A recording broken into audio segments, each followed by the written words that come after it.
real pleasure. I know Waseda is doing some amazing work on migration, and I particularly enjoyed some of the seminars which you've organized with the UK and various, it's not just focusing on Japan, it's a real broad outlook. So thank you, and thank you, Kato-san, for organizing everything, for doing an amazing job. Just one point, the title. I'm gonna actually, I did actually change the title a little bit and tweaked it. The original title was based on a paper I've been putting together, which should be published soon. But once I started putting it into PowerPoint form, I realized it needed to be streamlined a little bit. So the title is slightly different to as advertised. I hope that's not going to scare some people off. Yeah, the title, I cut out the unwanted isolation, which was a phrase used by the Japanese government to describe a new kind of policy to look after sort of mental health of Japanese residents. I kind of thought the phrase was interesting. Not nozomanai koritsu.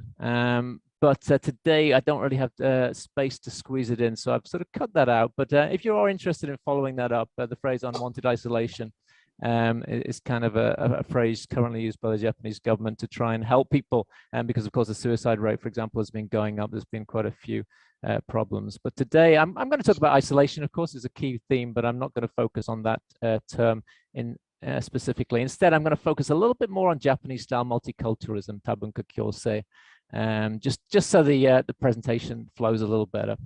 Okay, thank you anyway for your understanding for that. Okay, so hang on, here's the PowerPoint. Let me just get the PowerPoint going. Yeah, so the blog address, you've all got that. So if you do need to contact me, you can contact me through the blog. That's probably easier than sharing my email like that. Okay. Yeah, as you can see from the blog title, British Prof in Japan. I'm British originally, though you probably couldn't tell from my accent. It really confuses people where I'm from. This idea of belonging and home is something we're going to talk about today, where someone's from, where someone belongs, where someone identifies with. So yeah, I've been in Japan probably 30 years now. I came in 1992, so I've been here longer than I have in the UK, and certainly I regard Japan as my home. I spent a bit of time in Australia as well, where I did my PhD. And so having the Australian comparison as well is always useful when we talk about multiculturalism and migration policy. So I got kind of different countries, different places. All right, anyway, let's get going. Let's look at the schedule for today. I think we're looking at 45 minutes or so. So today's schedule, today's outline. We're gonna go through these 5 sections. So a bit of background first. Particularly, I want to explain the phrase "no immigration Japan." A few people are probably wondering about what that means, so I'm going to explain that and give you a bit of background data on COVID in Japan. Second, we'll talk a little bit about the impact and what kind of effects has COVID had on foreign residents in Japan. Third, we'll look at the support. So in response to the negative effects, what has the government been doing to support people? And then moving on to Japanese style multiculturalism and linking this to the failure for the government to properly support foreign residents during the pandemic. And I'm going to sort of lay the blame at this Japanese style multiculturalism, tabunka kyosei, which is essentially a policy of isolation and not the sort of policy that is very useful during a pandemic where you see foreign residents become further isolated. And then finally, I want to sort of finish on a positive note, trying to look ahead and saying, well, what does Japan need to do to change? Particularly looking at the term interculturalism as a way to get beyond Japanese style multiculturalism, to move forward, and sort of a new approach is needed, definitely, and the pandemic has just shown that in so many ways. Okay, so that's the plan today. Right, so first of all, no immigration Japan. That's the part of the title. So people are thinking, well, what's that about? What does that mean? Of course, yep, there are immigrants in Japan. I mean, I'm an immigrant. I've been here forever. So what does it mean? No immigration in Japan. Isn't that a sort of contradiction? So let's just explain why I'm using that term. So no immigration in Japan.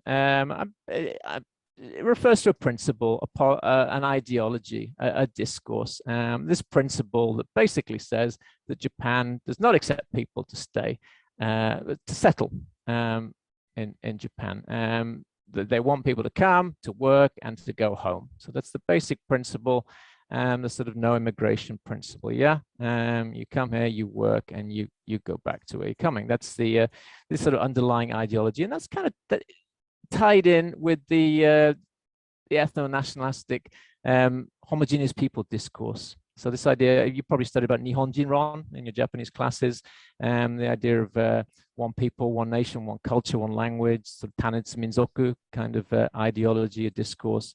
So this kind of ideology is the base upon which Japan's immigration policy or lack of immigration policy is built. The principle that Japan does not have migrants, they only have others. So they use various euphemisms like entrants or foreign workers, anything but the word migrant, which is studiously avoided by those in power.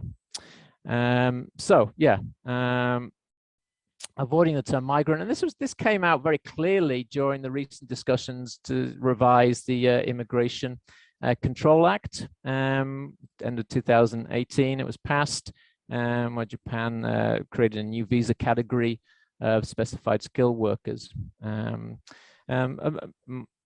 Basically, I mean, some people looked on this as progress, as moving forward. In my view, this is just one more example of Japan's no immigration principle. Even though for the first time it did actually acknowledge and allow blue-collar workers. So anyway, as you can see from on the right as well, the article on the right, you can see the government making strenuous efforts to avoid the term imin, immigrant, or imin seisaku, immigration policy. Okay, so that's the base we're going to build on, the ideological base, which helps us understand the migrant experience during the pandemic. This is the base we're building on, and on top of that base, the policy is Tabunka Kyosei, which is Japanese style multiculturalism. Now, a lot of people are probably thinking, well, multiculturalism surely is very different to this, but my argument is no, they're not. The Tabunka policy is an extension of the ideology of homogeneous people in Japan. They're closely related. Okay, anyway, we'll talk a little bit more about Tabunka multiculturalism later on. So anyway, that's the base we're working on. And if you are interested in these kind of ideological issues, and particularly the 2018 revisions, you can check out my paper, which is online, freely available, which talks about how the new revisions were merely another example of Japan's no immigration principle. So if you want a little bit more background, yeah, I'm not going to talk about that today. Okay, right, that was the kind of introduction to the no immigration Japan, and second part of the background. Just a little bit of data. I'm not sure how much people know or where you're from, or about the situation of COVID in Japan, so I thought I'd just give a graphic overview of what's been going on, with the latest data as well, the number of cases and deaths in the top left there. So as you can see, yeah, we've had 5 waves. The biggest wave by far was right after the Olympics finished, which was pretty horrifying. The cases just skyrocketed and now they've gone down. So 5 waves. The green arrows represent states of emergency. You can see we've had 4 states of emergency so far. And it's worth pointing out that in Japan, the state of emergency is nothing like the kind of lockdowns we've seen in Europe. Legally, Japan cannot instigate the sort of lockdowns with penalties and restrictions and all that. It's actually, we have the election coming up very soon, and that's actually a talking point in the election, whether Japan should introduce, change the law to allow European style lockdowns. But as of now, no lockdowns. It's all based on self-restrictions, self-restraint, so-called jishuku in Japanese. So there's no actual legal kind of restrictions or lockdowns. Okay, I think that's pretty much explained the graph. Yeah, the vaccination started in February, pretty late for the vaccinations. You can see the needle there, but now it's amazing. It's really it's proceeded very smoothly, up to 71%. Today's data just checked that. So doing pretty good on the vaccination front, even though they started late. The final point I want to mention here, which I'm just going to sort of highlight and flash just to emphasize this. We had a re-entry ban on foreign residents. This was April through August 2020. I just want to mention this a little bit because it ties in with some of the key themes today, the key themes of membership of society, of belonging, of acceptance in society.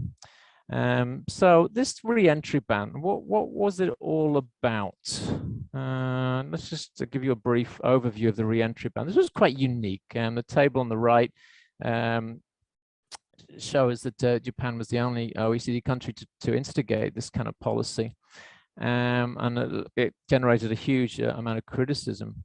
Yeah, so re-entry ban basically on all foreign nationals, including general permanent residents, people like me, with some exceptions, with a few exceptions, but basically even permanent residents. For example, if I had to go home for a funeral or visit a sick relative, I would have been stopped coming back into Japan, even though I work here. I've lived here for 30 years. My family's here. It was quite shocking as somebody who's lived in Japan such a long time to be suddenly treated so differently to Japanese. Japanese people could re-enter, no problem, yeah, but I couldn't because I didn't have a Japanese passport. So there was, yeah, this was widely criticized, and the feeling of being a second-class citizen, the feeling of not belonging, it was very frustrating, and especially when this was brought up to the government. There was a news conference where the foreign minister was questioned on this, like, what is the scientific basis of this re-entry ban only on foreigners? Either you're re-entry ban for everybody, or you're going to let foreigners in. But no, they did it just for foreigners. So the journalist asked the foreign minister, the press conference, and it was just shocking, the disdain shown by the foreign minister, Montegi, towards the foreign journalist who was speaking in Japanese, completely mocking her Japanese ability, even though she was fluent in Japanese, and asking her in English, "Did you understand my answer in Japanese?" It was shocking. It was really disappointing as a long-term resident to see this quite valid question, the journalist being treated like this. So it kind of left scars. A lot of people started questioning in the foreign community about Japan's commitment to people living here. So yeah, in a way, we could see the sort of the ideology of the homogenous people sort of come to the front in these times of disaster and times of pandemic. I mean, just this whole phrase of like member of Japanese society, it's something that you don't really hear. I was looking through some of my old files, and the only reference I found of the government using, acknowledging that, people like me are members of society was this. This was during the census, and it was back in 2005, which they're trying to encourage foreign residents to complete the census. And yeah, I remember I was reading this in the paper, and I was like, wow, they're actually, this is the, you just never hear the government acknowledging me as a member of society. But now, as soon as they need me to fill out the census, yeah, they're like, oh yeah, definitely you're a member of society. I think I was reading this in the paper, and there's a big coffee splodge there. I think I choked on my coffee when I saw this. But anyway, yeah, member of society when it suits them. Okay, right. So that's the long-winded introduction, isn't it? I'll try and get on now to the sort of core of the presentation, which is looking at the impact of COVID-19 on foreign residents in Japan. So how they were affected. Okay, so let's look at the effects. I'm just going to give, I mean, there's loads of data on this, but I'm just going to give 3 examples. one focuses on white collar, one general, and one on trainees, just to give you a sort of variety of data. So we'll look at the first one, figure one. This was done, the survey done by an IT company. Okay, so the IT company, quite early on, this is only May 2020, early on in the pandemic, asking 300 foreign residents about how it affected them in terms of work. So the focus is on work. It's an IT company. You can see even as early as May 2020, in terms of work, financially, the people had been affected. Only 35% had not been affected. So in terms of jobs, like in any country, migrants is a vulnerable minority, and migrants are often the first to be cut, the first to have their hours cut or their jobs cut. If you want to read more about this, Suzuki has a nice edited book by her. She talks a little bit about the principle of last hired, first fired, and Japanese nationals first. So I'm sure this is not unique to Japan, but unfortunately, this seems to have happened a lot during the pandemic over here, despite the fact that they're supposed to have equal rights, labor rights. Okay, so slightly white collar focus there, so we can see the financial impact. The next figure is about calls to a helpline. This was the Tokyo Metropolitan Government free multilingual phone service. So people could phone up and get information in various languages.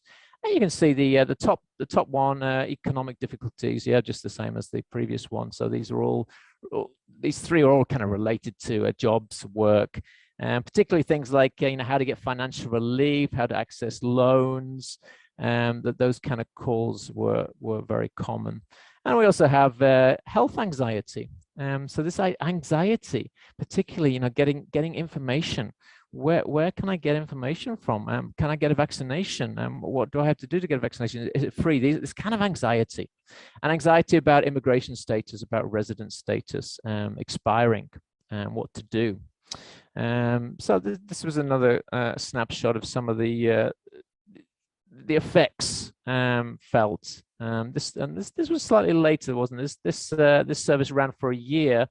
From April 2020 up to the end of March 2021. Okay, so what we can see now, we can see financial effects, mental effects on foreign residents. And the final snapshot of data I'm going to show you is looking at technical intern trainees. This is an interview with 16 Vietnamese trainees. And I'm not sure how many people know about the TITP. If you're a Japanese studies person, you will know. This is a training program, which actually is in reality a source of cheap labor, a source of disposable labor for Japanese companies. So it kind of masquerades as a training program, but basically it's a guest worker program. And it's been riddled with the problems, low wages not being paid, poor working conditions, harassment, etc. It's got a very bad image, and part of the reason for the revisions in 2018 was to create a proper blue collar worker program, but that's not taken off at all. Now we have about 400,000 looking at the latest data on this program. It's in the second biggest visa category, just looking at how it visas. So Japan is relying more and more on technical interns to plug the gap, the labor gap, because many companies, many areas are struggling to get workers. So this is one example of how Japan has tried to deal with labor shortages by this pseudo guest worker program disguised as a training program. Anyway, so these people have been some of the worst hits, and I know Kato-san, this is his area, and he can probably talk a little bit more about this later on. He gave a fascinating talk a few months ago on this issue, particularly the Vietnamese. Now, the Vietnamese are now the second biggest group of foreign residents in Japan, overtaking Koreans recently. So with China as number one, Vietnamese number two, and yeah, the technical intern program, we have a lot of Vietnamese. So let's look at some of their problems. How have they been affected during the pandemic? 4 points. Anxiety again came up as the top. Anxiety over health. So again, this whole issue of information, not knowing how to access information has been a key point, and that comes up later as well. Financial problems, the previous two figures showed that, yeah. Hours being cut, wages being cut, and even people you know, being let go. And of course, the technical intern program has a fixed term, which in theory cannot be extended. So people's, you know, expiration date came up, they had to leave, but many of them couldn't get home. They couldn't go back to Vietnam. So that was a key issue for many of them, being stranded in Japan. I think that was later on, wasn't it? The lack of information, as I mentioned before, language barriers.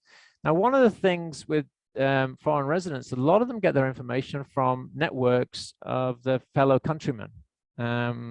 And with less face-to-face interaction, social distancing and all this, these networks have weakened. It's been much more difficult to get information. For example, I mean, foreign residents, I remember when I've talked to, say, for example, Filipinos in Japan. I mean, the church is a place where they go. It's a network that's important to them, where they can meet, they can connect with people, and you know, church services being stopped during the pandemic. So this cutting off of these networks, this reduction in contacts with people, and often, you know, just being restricted to digital networks now. And there's a survey I read. I think it was 60% of Vietnamese didn't know the vaccinations were free. 60%, which was astonishing. So the lack of information is huge, and this kind of relates to the whole policy of multiculturalism in Japan, which we're going to lead up to. So lack of information. Final one, yeah, desire to go back home. As I mentioned, many Vietnamese were stranded. They didn't know where to go. They couldn't go back to Vietnam for various reasons, and they were stuck. Many of them became homeless and had to rely on various help organizations, MPOs in Japan. I mean, I heard it was over 40,000. Again, probably Kato-san has a more up-to-date figure. We can ask him later, but this was a key social problem.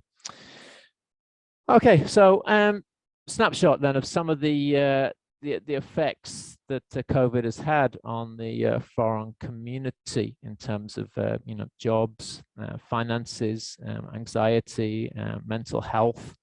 I think I haven't even talked about issues like discrimination here, but that's also been an issue in Japan. Okay, so you've got an idea of how foreign residents have been affected now by COVID. Just again, very brief idea. I am limited to time. So what about the support then? The next section, I want to look at, okay, what kind of support has been available for these people who have been struggling? And everyone's been struggling, haven't they, during the pandemic? So on the one hand, foreign residents have been treated very equally. Many people have been quite surprised at the government has shown no kind of favoritism, apart from the re-entry ban, which I don't want to rant on again, but generally speaking, the government has been remarkably fair and equal. For example, we have the free vaccinations. Yeah, and everybody can access these. We had a special 100,000 yen payment, which is given to everybody. Yeah, I got my payment. They just gave it to absolutely everybody. So yeah, that was extremely generous. I was really pleased to see that. And yeah, finally, foreigners and they've been stressing how they have the same legal rights. The Ministry of Health, Labour and Welfare has stressed this repeatedly. You cannot lay off non-Japanese workers. They have the same legal rights as Japanese workers. Yeah, and certain loans. I mean, they had massive kind of loan system, furloughs, allowances. So all these were available to foreign residents, yeah, on an equal basis. So on the one hand, foreign residents have been treated very equally. On the other hand, if we kind of go to the other side, we're going to kind of look at the difference between equality and equity here. Rather different focus. So, okay, we talked about vaccination, but if we look at the vaccinations, it was quite complex, and it was all in Japanese. So basically, you get a voucher from your local city hall. They send it in the post, a voucher with tons of kind of paperwork and stuff, all in Japanese, completely in Japanese. Explain, you know, all the legal stuff. You know, got to read through this, and very complicated. You know, someone like me who's been in Japan 30 years and a Japanese studies professor, you know, I still had to kind of go through it with my wife and like, okay, what does this mean? What's this about? And this, so it wasn't easy. And then you have to fill out all the forms, which are only in Japanese. And before you go, you have to make an appointment online or by phone. Again, only in Japanese. It's a real song and dance. And for those people who didn't have support, they probably struggled to get the vaccinations, even though they were free. So the fact that they're free and you can get them doesn't mean they're necessarily easy to access if you don't have the tools and resources and skills to access these ostensibly equal resources. Yeah. Of course, there was multilingual pages. If you go to the Ministry of Health, Labour and Welfare, they had like easy Japanese page, multilingual explanations. Tokyo University of Foreign Studies had a really great website giving you kind of translations of this, but you have to search for this stuff. You have to actually look for it. And as I said before, a lot of foreign residents, their information tends to come from their internal networks within that community.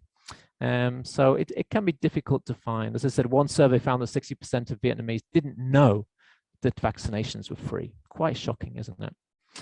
Okay, so yeah, that's the vaccinations. The money for the 100,000 yen. Yeah, this is very nice to get, but again, you had to fill out a form for this, and the application form was only in Japanese, and even Japanese people got confused with this form. It was a really weird form.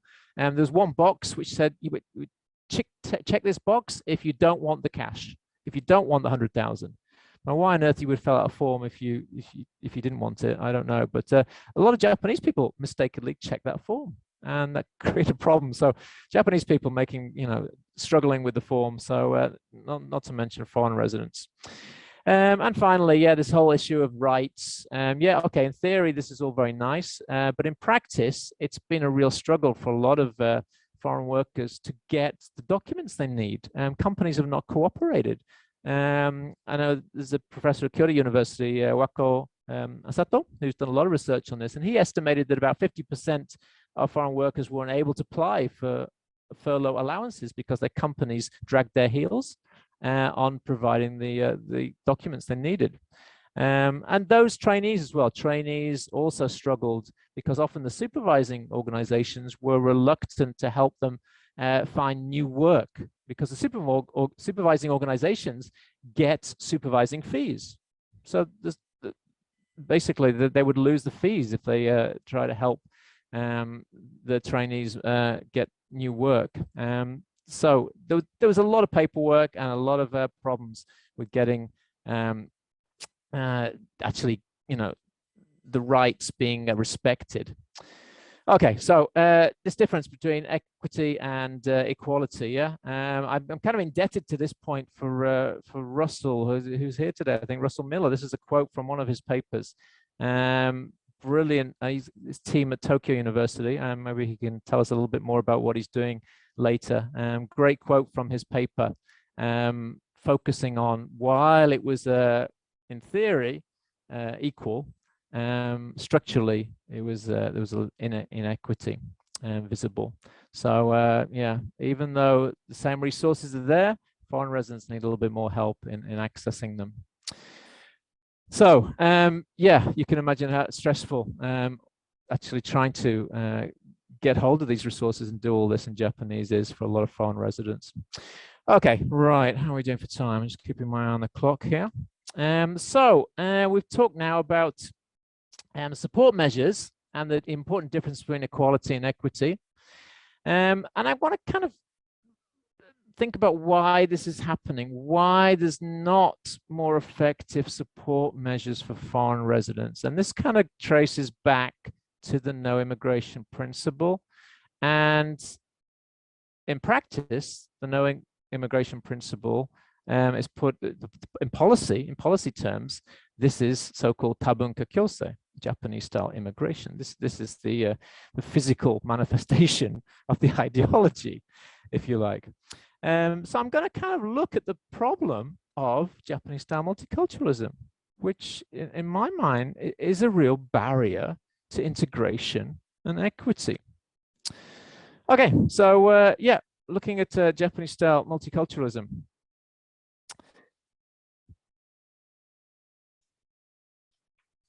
Very brief overview. Don't want to go too much into this. The term tabunka kyosei, it's a really odd term, isn't it? Kyosei in Japanese means kind of coexistence, doesn't it? It used to be like a biological term to describe different animals living, off each other. But it kind of became more common in the 1990s, used a lot by municipalities, cities, towns to describe foreigners and Japanese living harmoniously together. Yeah, it's sort of the key concept. Yeah, so this idea of a livable city, sumiyasui, this kind of image is created, and then we see it's very much a bottom-up process. The emergence of tabunka kyosei, Japanese-style multiculturalism. A lot of cities getting together with Hamamatsu right at the front there, issuing this famous Hamamatsu Declaration, pushing the national government to actually do something, to actually have a multicultural policy. At this point, there was just nothing. There was no multicultural policy. So the declaration actually putting a bit of pressure on the government. And finally, 5 years later, we have the Ministry of Internal Affairs and Communications. I think this is the first time that the government used the word tabunka kyosei. They pretty much avoided it and left it up to the localities until that point. So the 2006 plan for the promotion, which did mark a change in tone. So it was positive, but in terms of policy, I think very little changed. And the policy itself, the policy of tabunka kyosei, then as now, has been pretty much left up to localities to do, and the national government has basically done nothing. I mean, this is understandable. I mean, the national government basically is saying they don't have an immigration policy. Okay, if there's no immigration policy, it would be contradictory to have a support policy for migrants because there are no migrants. So they leave it up to the localities to deal with it. Yeah, while sort of throwing out these kind of reports now and again. So even though 2006 they did start using the word, we didn't see a lot of change in actually on the ground level. Just to kind of explain this a little bit better. I mean, multiculturalism in Australia as well has been very heavily criticized, and this kind of model, draws on a lot of the Australian literature as well, this idea. But in Japan, I think this is particularly salient, this idea, this division, the way multiculturalism maintains difference. We have this foreigner category and this Japanese category, and the two are separate. We have self and other categories. I mean, some Japanese researchers have called this, kind of segregation. And it is. It effectively emphasizes difference, reinforces difference, so that difference is maintained. And social mobility is very difficult. I've been here 30 years, but I'm still a gaikokujin. I'm still a foreigner, and I will be forever. I'm not called a migrant. I often say to my friends, I say, "Oh, please call me a migrant." I am a migrant, but it's not a term that's used in Japan. I'm a foreigner, however long I've been here. So social mobility is not easy. So yeah, I mean, this kind of essentializing of differences. it reinforces the sense of non-membership. Like we talked before about, am I a member of Japanese society? The message is, well, you're different. Japanese people and foreigners are different. They're separate categories. Okay, they can live harmoniously together, but they're separate. So what I've called this othering, not by exclusion, but inclusion. So including foreigners inside Japan, but still keeping them as the other. It's quite ingenious how it works. And one researcher who I have a lot of respect for has done a lot of work in this area, Kikuko Nagayoshi. She's done some amazing research, statistical research, showing how multiculturalism actually maintains these kind of ethno-nationalistic ideologies. So those of you who think Japanese style multiculturalism is different from the sort of Tanasu Mizoku ideology, they're not. The Japanese style multiculturalism is an extension of the ideology. Her research, I'll just give you a quick quote from her paper, excellent paper here if you want to get your hands on it. Really, really amazing work that statistically shows how Japanese people support multiculturalism, but they also support the homogeneous people principle. They're not incompatible, they work together. So it's quite amazing how Japanese style multiculturalism works to maintain the ideology of homogeneity. Okay, lots of research on this, and I am kind of running out of time. So yeah, I'm just going to go through very quickly 3 papers I found useful. You might want to follow up on this, which focus on the problems with Japanese style multiculturalism. Nagi has talked about how it's very non-integrative, which is a key word today, integration, and keeps foreigners, isolated, separated. So that's the word Nagi. Kashiwazaki, again, talks about this idea of separation. So they're incorporated, but as separate entities. And Nakamatsu has done a lot of great work on this as well. How basically focusing on control. So Japanese style multiculturalism is a way of controlling foreign residents, not empowering them. Anyway, so 3 recommended papers if you've haven't read much in this area. I mean, there is further evidence that Japanese style multiculturalism is a non-integration policy. And this comes from the Migrant Integration Policy Index, who classify Japan as immigration without integration. Which, yeah, is entirely to be expected. Their definition was at the bottom there. You can probably check that out later. But yeah, anyway, the Migrant Integration Index came up with the same kind of conclusion. So yeah, to summary this, immigration without integration. Yeah, this is kind of how it links then to when we looked at the policies for the pandemic. So it's non-integrative, and it keeps foreign residents disempowered. It's about providing services. One of my pet hates is Yasashi Nihongo. I'm sure there's a lot of people who think that's wonderful. I really dislike Yasashi Nihongo, and I won't. Maybe we can talk about that in the discussion a bit later. But this sort of baby child Japanese is a great way to keep foreigners down. What they want to start doing is teaching proper Japanese to foreigners, not treating us like children. But anyway, I won't go into that.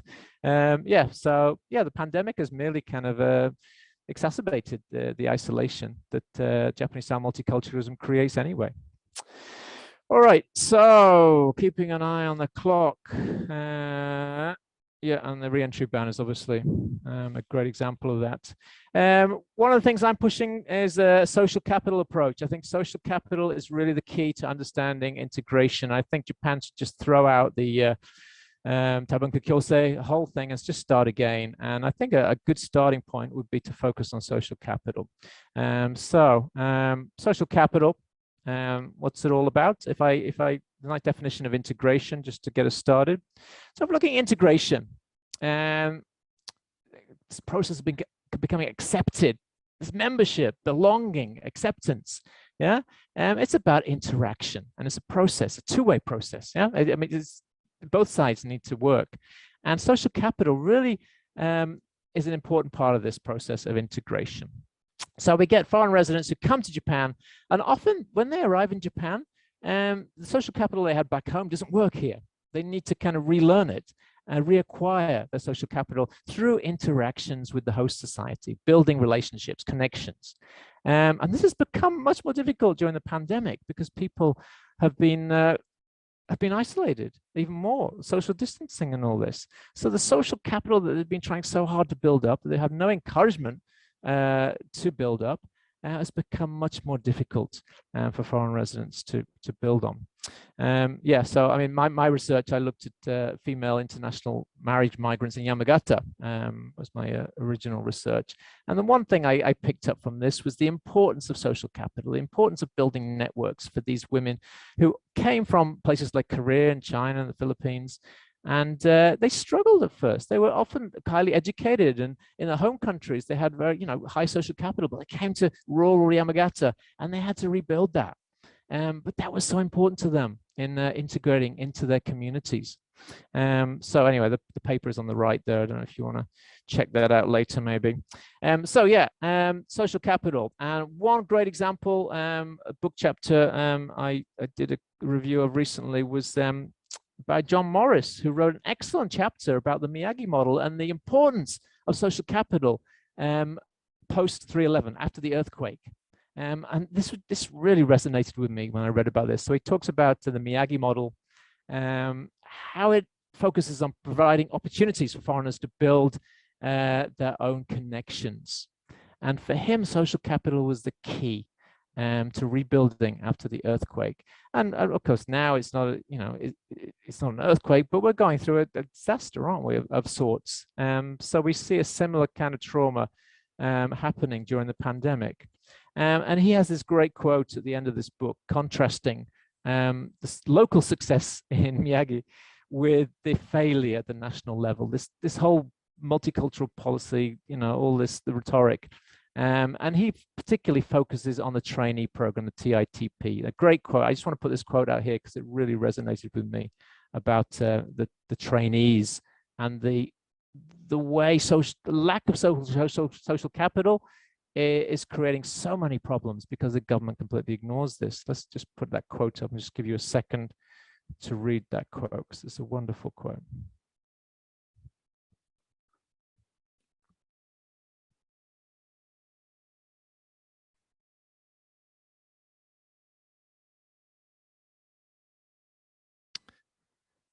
Okay, so it basically sums up Japan's immigration policy.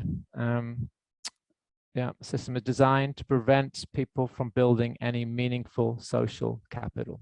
Yeah, it's really a sad situation. So the Miyagi model. I'm looking forward to the book when it comes out. I think it's next year. And this is obviously not in Japan, and this has happened all over the world. The migrants have been suffering because of the diminishing social capital. The gains that have been made in integration have been falling back. And OECD, the International Migration Outlook, acknowledged this. This was the start of their report. This was in the introduction to their 2020 outlook. Okay, I love the bit at the end. It's as if there is anything we have learned from lockdown and isolation is how much we need the other. Though I don't know if the Japanese government has learned that lesson. I suspect not. All right, I think just a few more minutes, so we should be okay, hopefully, to just sort of wrap this up with a more positive note. I know Gracia introduced me as very kind of critical and cynical at the beginning, so I'll try to finish on a positive note, so not to appear too grumpy. Right, so looking ahead, what can we do? If we're throwing out Japanese-style multiculturalism, Tabunka Kyosei, the whole thing just needs to go. What is a new model? What kind of new approach can we look at? And interculturalism is something I've kind of got interested in recently. I'm not an expert on this. I would really love to hear if anybody, particularly a European audience, if anybody has more information on this. But I know you have this great intercultural cities program. I think at the moment, only Hamamatsu is the member of this in Japan, so only one city. But just reading about the program made me think that this is maybe, it has potential for Japan, if Japan becomes serious about integration. So yeah, the principles, the core principles. We have these 3 core principles. Yeah, I won't go into these in detail. So real equality. Equality has been a theme earlier on, isn't it? Diversity as something positive. And one thing I feel in Japan, they don't really regard diversity as a resource. We talk about the, the labor shortages, having foreign workers come in, offering innovation, new ideas, new ways of thinking.